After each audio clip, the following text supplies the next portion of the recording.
Hey guys, this is Rachel, and we are going to be talking about learning targets today. So, what are learning targets? Well, learning targets are what we want our students to be able to do. They also set goals for our instruction. So we commonly see learning targets in the classroom as like lesson objectives.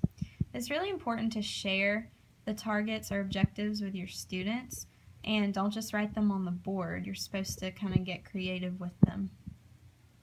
Some of the examples that we were given from the videos that we watched were really cool. I like them a lot. But the first guy used like a discussion method when he was sharing his learning targets.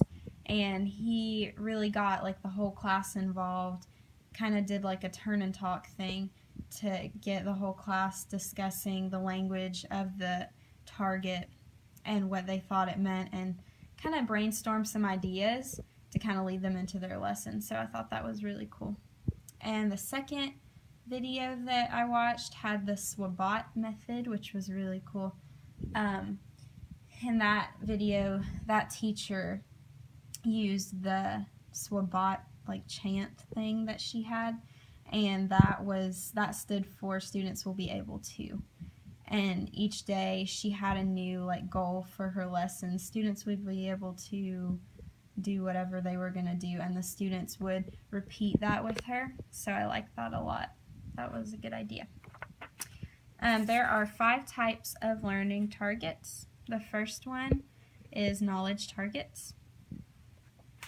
So knowledge targets are facts, concepts, and procedures. An example of that would be recalling the main events of a story, or like being able to identify nouns and verbs, things like that. Second type of learning target, reasoning targets. And reasoning targets are applying thought processes.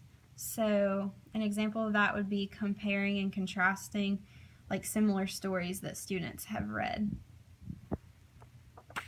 The third type of learning target are skill targets. And skill targets are demonstration or performance of skills. An example of that would be like using lab equipment correctly during a science experiment. So that's demonstrating that they know how to use the equipment, but also that they've met the standard for that.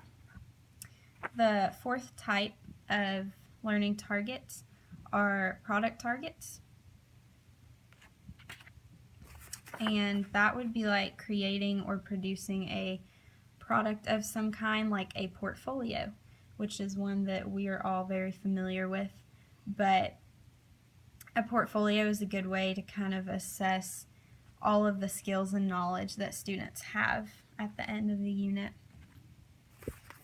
And the fifth type are disposition targets.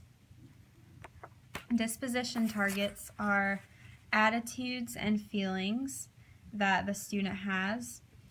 So an example of that would be like having a capable attitude when doing math, or the one we talked about in class where you enjoy playing sports.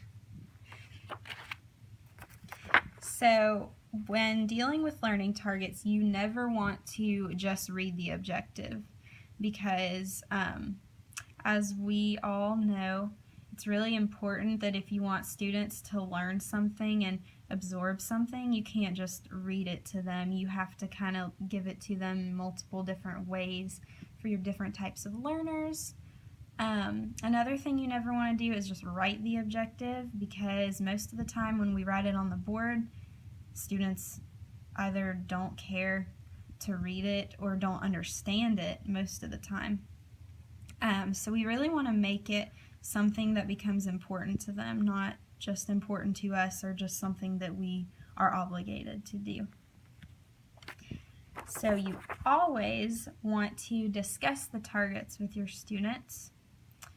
You always want to make sure that the targets are followed up.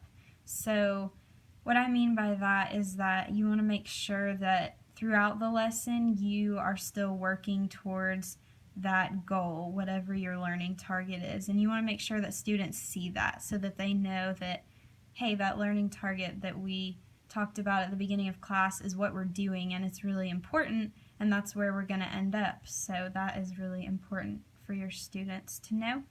And you can always get creative when discussing your learning targets. You can use a song or a chant or a class discussion. That's a really good warm-up activity to do, maybe like a turn and talk or something like that. So that is all about learning targets.